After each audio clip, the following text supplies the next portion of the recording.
రంకు నేర్చినమ్మ బొంకు నేర్చింది అన్నట్టు ఈరోజు వైఎన్ఆర్ ఏదైతే నిన్న ఒక వీడియో వేశాడు. డిఎస్సి ఉద్యోగాలలో స్పోర్ట్స్ కోటాలో పెద్ద ఎత్తున అక్రమాలు జరిగాయి, కేవలం కమ్మ వాళ్ళకు మాత్రమే అంటే ఒక పెద్ద థంబ్నెయిల్ వేసేసాడు. థంబ్నెయిల్ వేసి వీడియో వేసేసాడు. ఆ తర్వాత ఫస్ట్ రియాక్ట్ అయింది నేనే దాని మీద వీడియో. నేను ఆ రోజు చెప్పా, నిజంగా కమ్మ వాళ్ళు తెగించి బయటికి రావాలి, లేకపోతే ఇలాంటి వెధవలు ఇలాంటి తప్పుడు ప్రచారాలు చేస్తూనే ఉంటారు.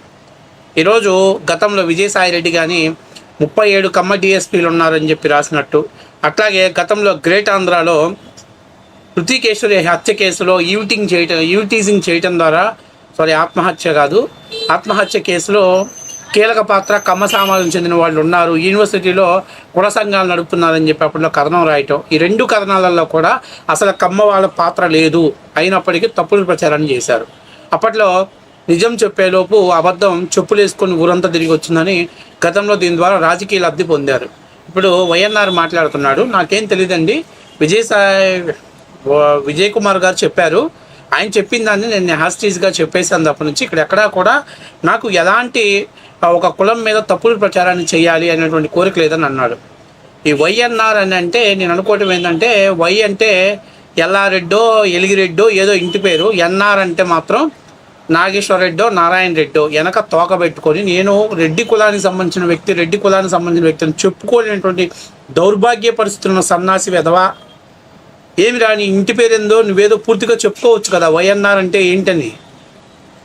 కులం పిచ్చితోటి నువ్వు కేవలం తప్పుడు ప్రచారం చేయలేదా? నువ్వేం మాట్లాడావు? ఓహో అది వేరే దారిలో వచ్చాయంటారా అని నువ్వు అడగలేదా? అంటే ఇదంతా ఒక స్క్రిప్టెడ్గా నడిపినటువంటి వీడియో కదా. అంటే ఇప్పుడు నేనేమంటున్నానంటే పలాని విజయ్ కుమార్ గారు ఆరోపణ చేశారనుకుందాం, మరి నీ దగ్గర స్క్రిప్టు నీ దగ్గర లేదా? స్పోర్ట్స్ కోటాలో ఎంతమంది వచ్చారు, నిజమా అబద్ధమా అనేటువంటిది లేదా? ఈరోజు నువ్వు క్షమాపణ చెప్పు, బహిరంగంగా కమ్మోళ్ళకు క్షమాపణ చెప్పు. నువ్వు నీ వీడియోకి ఎక్స్ప్లెనేషన్ ఎవడు అడగలా, నీ వీడియోకి నువ్వు గొట్టంగాడు, నువ్వు ఎక్స్ప్లెనేషన్ ఇస్తే ఎంత ఇవ్వకపోతే ఎంతరా?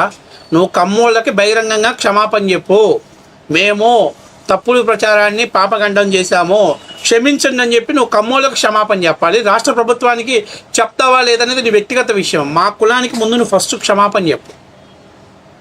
నేను చెప్తుంది అదే, మేము డిమాండ్ చేస్తుంది అదే, ఫస్ట్ మా కులానికి క్షమాపణ చెప్పు. ఎందుకంటే ఎంతసేపు ఉన్న చంద్రబాబు నాయుడిని కొట్టాలి, చంద్రబాబు నాయుడు మీద దాడి చేయాలంటే ఇంకేం వెతుక్కోవాలి, కమ్మోడని టార్గెట్ చేయాలి. ఇదేనా? దీన్ని ఏమంటారు? జర్నలిజం చేస్తున్నావా, నువ్వు బ్రోకరిజం చేస్తున్నావా? నీకు జగన్మోహన్ రెడ్డి నచ్చాడు అనుకో, జగన్మోహన్ రెడ్డి బాత్రూంలో వదిలేదని 4 సార్లు తిను, నేను తప్పు పట్టట్లా. ఈ రోజు కూడా నేను మాట్లాడుతున్నా, అసలు రెడ్డి అనే సామాజిక వర్గం కూడా మాట్లాడకూడదు. ఏదో జగన్మోహన్ రెడ్డి వేవలో పడి పాపం రెడ్లు తప్పు చేస్తున్నారు, కానీ రెడ్డి అంటే అది మీరు ఒక కులం అనుకుంటున్నారు. అది చాలా తప్పుడు పదం, అది కులం కాదు. అది ఆపదలో ఉన్న ఆదుకునేటువంటి వ్యక్తిత్వాన్ని చూపించేటువంటి రెడ్లు. కానీ జగన్మోహన్ రెడ్డి వాళ్ళకున్నటువంటి ఆ గొప్ప గుణాన్ని నాశనం చేసి వాళ్ళని ఎందుకో ఒక స్వార్థపరులుగా చిత్రీకరించే ప్రయత్నం చేస్తున్నాను తన రాజకీయ లబ్ధి కోసం. కాబట్టి నేను కూడా ఇందాక ఒకవేళ రెడ్డి సామాజిక వర్గాన్ని అంటే బేషరతుగా క్షమాపణ చెబుతున్నా.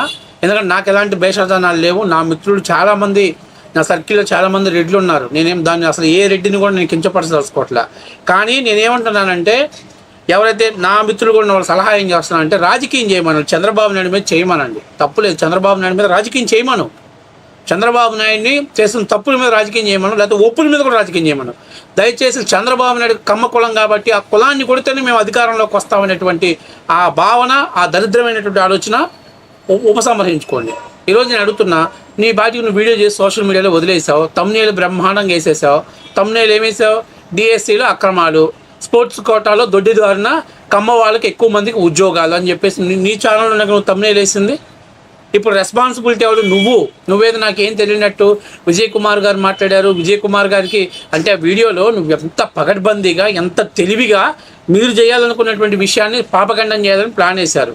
అయితే చివరికి ఈరోజు పెద్ద ఎత్తున తెలుగుదేశం పార్టీ సోషల్ మీడియా దాని మీద పెద్ద ఎత్తున కార్యక్రమం చేసి, అరే ఎక్కడరా సన్నాసి వెదవలారా, 9 మందికే ఉద్యోగాలు ఇచ్చారు కదా అని ఎప్పుడైతే వీళ్ళు తగులుకున్నారో అప్పుడు వీళ్ళకి సీన్ అర్థమైపోయింది. అదే గతంలో ఏదో 37 మంది కమ్మ డిఎస్పీలకి ఇచ్చింది పబ్లిసిటీ అయిద్దేమో, అట్లాగే పార్టీకి నెగిటివ్ ఇచ్చింది అనుకున్న వాళ్ళకి అది కాస్త సీన్ రివర్స్ అయిపోయింది అనేది వాస్తవ విషయం. అంటున్నానంటే ఆయన డిఎస్సీలో అక్రమాలు జరిగాయనే దానికి ఎవడేమనట్లా. ఒకవేళ జరిగి ఉంటే మీరు చట్ట ప్రకారం న్యాయస్థానాలకు వెళ్ళి వాళ్ళ తరపున మీరు పోరాడవచ్చు. ఆయన చాలా సింపుల్గా చెప్పాడు. ఏం చెప్పాడు? నేను వివరణ ఇస్తున్నానని చెప్పి నా వైఎన్ఆర్ చెప్పాడు. వైఎన్ఆర్ కంటే ముందు నేను ఏం చెప్తున్నానంటే, ఆయనకి ఎట్లా డేటా వచ్చింది అని అన్నప్పుడు పలానా డిఎస్సీ అభ్యర్థులు తీసుకొచ్చారన్నప్పుడు, అదేంటి సార్ మీరు డిఎస్సీ అభ్యర్థులు తీసుకురావటం ఏంటి? డేటా మీ దగ్గర పక్కా సమాచారం మీ దగ్గర ఉండాలి కదా. మీ దగ్గర సరైనటువంటి సమాచారం ఉండాలి కదా. ఎవడో అభ్యర్థి తీసుకొచ్చారని అభ్యర్థి చెప్తే మీరు ఇక్కడ చెప్పడం ఏంటి? మీరు బాధ్యత ఉన్నట్టు ఒక ఐఏఎస్ ఆఫీసర్గా పనిచేసి అనేక శాఖల్లో మీరు పనిచేసినటువంటి వ్యక్తులు, అలాంటి వ్యక్తులు మీరు ఇలా ఎలా చెప్తారని నువ్వు అడగాల్సింది భావించి, ఓహో నిజమేనా, అవునా అంటే రన్నింగ్ కామెంటరీ. ఇప్పుడు మీకు అమరావతిలో వేస్తల రాజధాని అనే దాని మీద కొమ్మినేని శ్రీనివాసరావు ఎలాగైతే రన్నింగ్ కామెంటరీ చేశాడో అలాంటి కామెంటరీ ఈ వైఎన్ఆర్ చేశాడు. సో ఆయన ఇప్పుడు చెబుతున్నాడు, మేము ప్రజల్ని పొల్యూట్ చేయాలని కానీ లేకపోతే ప్రభుత్వం మీద బురద చల్లాలని కానీ మాకు ఆలోచన లేదు. మరి ఏంటి పెట్టావురా నువ్వు? దేనికి పెట్టావు? ఇది ఎందుకు పెట్టావు ఈ ఎపిసోడ్ని? ఏ ఉద్దేశం లేనప్పుడు వాడు క్షమాపణ అయితే చెప్పట్లా. నాకు తప్పు అయిపోయింది, తప్పుడు విషయాన్ని ప్రజల్లో తీసుకెళ్ళాలనుకున్నావు, పొరపాటు జరిగిందని క్షమాపణ అయితే చెప్పట్లా. వాడు నేను చాలా పత్తిత్తుని, నేను పెద్ద పత్తిత్తు ఉండని, నా అంత పత్తి ఇత్తు ఎవరు లేరు అని చెప్పేసి వాడిని కవర్ చేసుకునే పని చేస్తున్నాడు. ఈరోజు 100కి 100% వైసీపీ డైరెక్షన్లోనే ఇది జరిగిందనేది వాస్తవ విషయం. అయితే ఇక్కడ సోషల్ మీడియా అంటే తెలుగుదేశం పార్టీ కావచ్చు, జనసేన పార్టీ వాళ్ళు కావచ్చు, కూటమి సోషల్ మీడియా చాలా అలర్ట్గా పనిచేసింది. వితిన్ 2-3 అవర్స్లోనే అన్ని ఎవిడెన్స్ని సబ్మిట్ చేసి ఏదైతే సోషల్ మీడియాలో చక్కర్లు కొట్టడంతో మనోడు వీడియో డిలీట్ చేసి ఇప్పుడు మళ్ళీ దానికి ఎక్స్ప్లెనేషన్ ఇస్తున్నాడు. నీ బోడీ ఎక్స్ప్లెనేషన్ ఎవడు అడగట్లా. నువ్వు తప్పుడు ప్రచారం చేసావు కాబట్టి ప్రభుత్వానికి క్షమాపణ చెప్పు. అలాగే ఒక సామాజిక వర్గం మీద నువ్వు తమ్నేలు వేసావు కాబట్టి ఖచ్చితంగా సామాజిక వర్గానికి క్షమాపణ చెప్పు. అంతేగాని నేను చాలా మంచోడిని, నా అంత మంచోడు ఎవడు లేడు, నేను ఉత్తముణ్ణి, సకల కళాభిరాముణ్ణి, లేకపోతే సద్గురు రాముణ్ణి అనేటువంటి ఈ బోకు పురాణం ఎవడు చెప్పొద్దు. నువ్వు అర్థమైందా? ఎవడు వినేవాళ్ళు లేరు. ఈవెన్ ఈ రోజుకి కూడా ఈ కమ్మ సంఘాలు నడిపే వాళ్ళకి నేను ఒకటే చెప్తున్నా, మీకు ఈ రోజుకి కూడా ఛాన్స్ ఉంది. వైఎన్ఆర్ మీద కేసు పెట్టవచ్చు. కేసు పెట్టి వాడిని తీసుకొచ్చి వాడి చేత ఎంతమందికి కమ్మ వాళ్ళకి పోస్టులు ఇచ్చారు స్పోర్ట్స్ కోటాలో చెప్పనప్పుడు బేషరతుగా మీడియా ముఖంగా క్షమాపణ చెప్పగలిగితేనే కమ్మ వాళ్ళకి సరైనటువంటి గుర్తింపు వస్తుంది. అంతేగాని వాడి పాపానుడు పోతాడు, వాడు ఏదో అయిపోయిందిలే అని అనుకుంటే మాత్రం ఖచ్చితంగా ఇవాళ ఈ కుక్క మురిగింది, రేపు ఇంకో కుక్క మురిగింది. వీటికి జగన్మోహన్ రెడ్డి బిస్కెట్లు వేస్తున్నాడు. ఆ బిస్కెట్లు తింటున్నారు, మురుగుతున్నారు. కాబట్టి ఇవాళ సోషల్ మీడియా దెబ్బకు భయపడి వీడియో డిలీట్ చేసి పెద్ద ఏమీ తెలియనటువంటి నంగలాగా బయటకు వచ్చేసి వాడు కవర్ చేసుకునే బాధ్యత చేస్తున్నాడు. తప్పనిచ్చి నువ్వు బురదలినటువంటి సామాజిక వర్గాలు తప్పు చేయలేదని ఎందుకు చెప్పట్లా? ఈరోజు నువ్వు వీడియో మొత్తంలో కూడా చెప్పట్లా. వాళ్ళు తప్పు జరిగింది, తప్పు చేయలేదు, తప్పుడు ఆరోపణలు చేసావు, ఆ తప్పుడు ఆరోపణలు నా ఛానల్లో పబ్లిసిటీ చేసావు అని అట్ట కాదంట. వాడు అంటాడు ప్రజల్ని పొల్యూట్ చేయాలని కానీ ఇంకోటి కానీ అంటే వాడు ఎంత జీబులుపుతో చెప్తున్నాడంటే ఏం పీకిద్ది ప్రభుత్వం, ఏం చేస్తుంది అనేటువంటి ధైర్యంతో వాడు మాట్లాడుతున్నాడు. ఎస్, డెఫినెట్లీగా రేపు ఖచ్చితంగా మేము దీని మీద మాత్రం ఖచ్చితంగా స్పందించాలి. ప్రతి ఒక్క వ్యక్తి స్పందించాలి. ఆంధ్ర రాష్ట్రంలో ప్రజలు ఆలోచన చేసుకోవాలి. ఇదే రాజకీయం కోసం, ఇదే కుర్చీ కోసం వీళ్ళు ఆడుతున్నటువంటి పొలిటికల్ డ్రామా. కాబట్టి ఖచ్చితంగా రేపు మేము దీని మీద ఎఫ్ఐఆర్ ఫైల్ చేపిస్తాం, వైఎన్ఆర్ని తీసుకొస్తాం. ఈవెన్ నువ్వు నీ ఛానల్లో వీడియోని డిలీట్ చేసినా మేము ఆల్రెడీ డౌన్లోడ్ చేసి పక్కన పెట్టుకున్నాం. ఖచ్చితంగా నీ మీద కేసు ఫైల్ చేసి ఎక్కడికైతే నువ్వు వచ్చిన తర్వాత మేము ఒకటడతాం. అసలు కేసు అక్కర్లేదు, బహిరంగ క్షమాపణ చెప్పండి, మా సామాజిక వర్గానికి క్షమాపణ చెప్పండి, మేము అడగాలి. అది ఇంకొకటి ఎవరైనా నోరు తెలిసి వాగాలంటే ఖచ్చితంగా ఎవిడెన్స్ లేకుండా. నేను ఇప్పుడు ఈ మధ్య కొన్ని విషయాలు నేను చూస్తున్నా, నిన్న మొన్న కొన్ని విషయాలలో ఎక్కడో గొర్రెల కాపర్లు అనేటువంటి వ్యక్తులు ఒక కమ్మైన పంట పొలంలో గొర్రెలు పడ్డాయంట.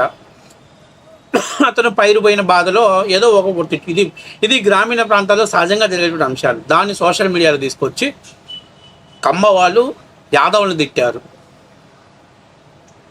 అంటే వాస్తవంగా ప్రతి పల్లెటూరులో పొరపాటున చాలా గొర్రెలు పడి పంట నష్టం చేసినప్పుడు అది సహజంగా గ్రామీణ వాతావరణంలో వాళ్ళు తిట్టుకుంటారు. దాన్ని కూడా హైలైట్ చేసి రాజకీయ లబ్ధి పొందాలని. మరి జగన్మోహన్ రెడ్డి హయాంలో రెడ్లు విచక్షణరహితంగా చంపేశారు, బీసీల పొలాలు ఆక్యుపై చేశారు. మరి ఎందుకు మాట్లాడలేకపోతున్నావు? ఎందుకు ఒక సామాజిక వర్గం అంటే నీకు అంత భయం ఎందుకు జగన్మోహన్ రెడ్డి? కనీసం ఆ సామాజిక వర్గంలో మాట్లాడితే పులివెందుల పులి, లేకపోతే సింహం అని చెప్పి అంటాను. నిన్న కాక మొన్న మళ్ళీ నేను కాక్రోచ్ అని చెప్పుకున్నాం. వాస్తవానికి నువ్వు నీ అంతకు నువ్వు చెప్పిందే కరెక్ట్ మాట, కాక్రోచ్. ఎందుకంటే అది పాలల్లో పడినా లేదా తినే ఆహారంలో పడినా అది వేస్ట్, తినబుద్ధి కాదు, ఊరక వృధాగా పోతుంది. కాబట్టి అసలు దాన్ని అందులో పడిన అన్నం మనం తిన్నామని తెలిస్తేనే వాంతి అయిపోయింది. కాబట్టి నేను చెప్పేది ఏంటంటే రాజకీయాలు హోందాగా చేయి, కులాల మీద చేయమాక. కులాల మీద ఆడవాళ్ళ మీద రాజకీయాలు చేసి ఎన్నాళ్ళు విజయం సాధించాలనుకుంటావు? సో వైఎన్ఆర్ కూడా ఏంటంటే నోటితో మాట్లాడుతూ నుదుడితో ఎక్కిరిస్తున్నాడు. సో డెఫినెట్గా అతని మీద కేసు ఫైల్ చేసే వరకు ఖచ్చితంగా మేము అనుకుంటున్నాం, చెయ్యాలనుకుంటున్నాం. అట్ ద సేమ్ టైం ఇలాంటి రాజకీయాలు చేసేవాడికి, ఇలాంటి తప్పుడు రాజకీయాలు చేసేవాడికి సరైన సమాధానం చెప్పాల్సిన బాధ్యత ఉంది అనేది వాస్తవ విషయం.